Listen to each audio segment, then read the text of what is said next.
కృష్ణ యాదవ్ విషయానికి వస్తే ఒకవైపు తెలంగాణ ఉద్యమం, మరోవైపు బీసీ ఉద్యమం, ఆ తర్వాత ఉద్యోగులకు కూడా అనేక సమస్యలలో మీరు అంటే ముందుండి కొట్లాడిన పరిస్థితి ఉన్నది. ఇవాళ తెలంగాణ ఉద్యమం ప్రాతిపదికగా ఏర్పడ్డ బీఆర్ఎస్ పార్టీలో ఒక పదవి వస్తుందని ఆశించారు, అక్కడ రాలేదు. ప్రస్తుత ప్రభుత్వం అయినా మీకు పదవి ఇస్తుందని అనుకుంటున్నారు? తప్పకుండా అంటే గతంలో అంటే ఉద్యోగ వర్గంలో ఉన్నాం కాబట్టి మా దగ్గర ఉన్న కొంతమందికి స్వామి గౌడ్కి, దేవి ప్రసాద్కి, శ్రీనివాస్ గౌడ్కి, విఠల్కి, అట్లా రవీందర్ రెడ్డికి ఇచ్చారు. అంటే మేము రెండో తరం నాయకులం కాబట్టి మాకు కూడా అవకాశాలు వస్తాయని చెప్పి గౌరవ ముఖ్యమంత్రి అప్పుడున్న కేసీఆర్ గారు కావచ్చు, పద్మారావు గారు కావచ్చు చెప్పారు.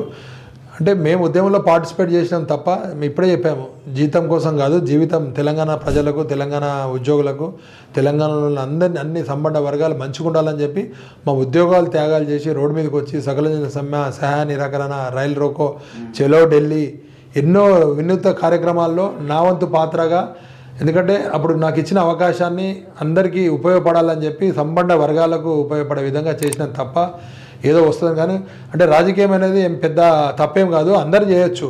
మేము చదువుకున్న వాళ్ళము, తర్వాత మిగతా రాజకీయ నాయకులు చేస్తారు. మేము ఇంకొంచెం తెలివిగా, ఇంకొంచెం హుషారుగా, ప్రజలకు ఉపయోగపడే విధంగా కొంచెం టెక్నాలజీ కూడా యాడ్ చేసి చేస్తామని చెప్పి ఆ ఆలోచన ఉంది. తప్పకుండా గతంలో వాళ్ళు మాకు న్యాయం చేయలేదు.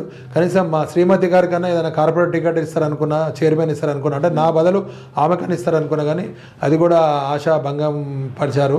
అంటే అప్పుడున్న సిచ్యువేషన్, అప్పుడున్న సర్కమ్స్టెన్స్ అని అట్లా చేశారు. ఇప్పుడున్న కాంగ్రెస్ ప్రభుత్వానికి కూడా గతంలో చెప్పాను నేను, మా ఫాదర్ కానీ మా అన్నలు కానీ అందరూ, నేను కూడా యూత్ కాంగ్రెస్లో పనిచేసిన, అంటే ఏదో ఒక తెలంగాణ ఉద్యమంలో అందరం కలిసి పార్టిసిపేట్ చేసినాం. సోనియా గాంధీ గారే ఇచ్చారు కాబట్టి డిసెంబర్ 9 తారీఖు వస్తుంది ఆమె పుట్టినరోజు.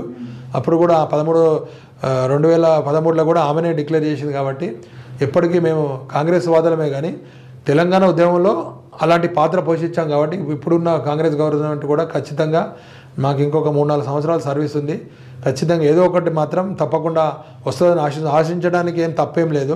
ఎందుకంటే కష్టపడ్డాము, సమాజానికి ఉపయోగపడే విధంగా అటు బీసీ మూవ్మెంట్ కావచ్చు, తెలంగాణ ఉద్యమం కావచ్చు, ఉద్యోగుల హక్కుల కోసం కానీ, ఈవెన్ దో అక్కడ ఉన్న ప్రజల కోసం కూడా ప్రతిదీ కొట్లాడి పోరాటి మా పెద్దలు ఇచ్చిన ఆదేశాలను పాటిస్తూ ముందుకు పోయాము. ఏదొచ్చినా మంచిదే, రాకున్నా మంచిదే.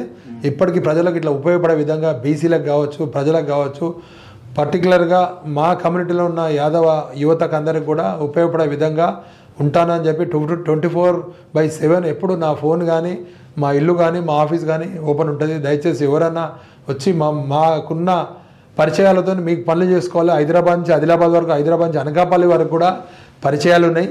మొన్ననే తిరుపతిలో కూడా ఏదో సర్వే, వాళ్ళ పాపం భూమిని సర్వే చేయలేదంటే ఆర్డీఓకి మాట్లాడితే ఆర్డీఓ కూడా అనుకోకుండా మన యాదవే దొరికాడు, హెల్ప్ చేశాడు. అట్లా అందరికి ఉపయోగపడే. ఇప్పుడే మీరు మీ స్టూడియోకి వస్తుంటేనే ఒక మధ్యప్రదేశ్ సీనియర్ ఐఏఎస్ ఆఫీసర్ మన కమ్యూనిటీ ఆయన్నే ఫోన్ చేసి, మీరు బాగా చేస్తున్న కార్యక్రమాలు ఇంకా కమ్యూనిటీకి ఉపయోగపడే విధంగా, ఎందుకంటే యదువంశంలో ఉన్న వాళ్ళందరూ 29 రాష్ట్రాల్లో 9 కేంద్రపాలిత ప్రాంతంలో మన కమ్యూనిటీ వాళ్ళు బాగున్నారు.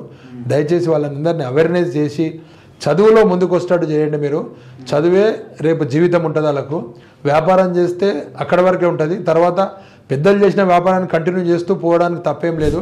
కుల వృత్తిని మర్చిపోవద్దు. ఖచ్చితంగా మన పెద్దలు ఏదైతే చెప్పారో దాన్ని ముందుకు తీసుకుపోతూ చదువులో మాత్రం ముందుండాలి. అలా మహిళలు ఇంకా ముందుండాలి.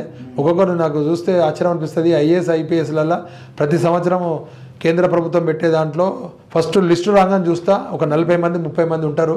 చాలా సంతోషం అనిపిస్తుంది. అందులో మన సౌత్ ఇండియా నుంచి కూడా చాలా మంది రావాలని చెప్పి నేను మనసా వాచా కోరుకుంటూ యాదవ్ విజన్ వరకు ఇంత మంచి కార్యక్రమాలు చేసినందుకు మరొకసారి ధన్యవాదాలు తెలియజేస్తున్నాను.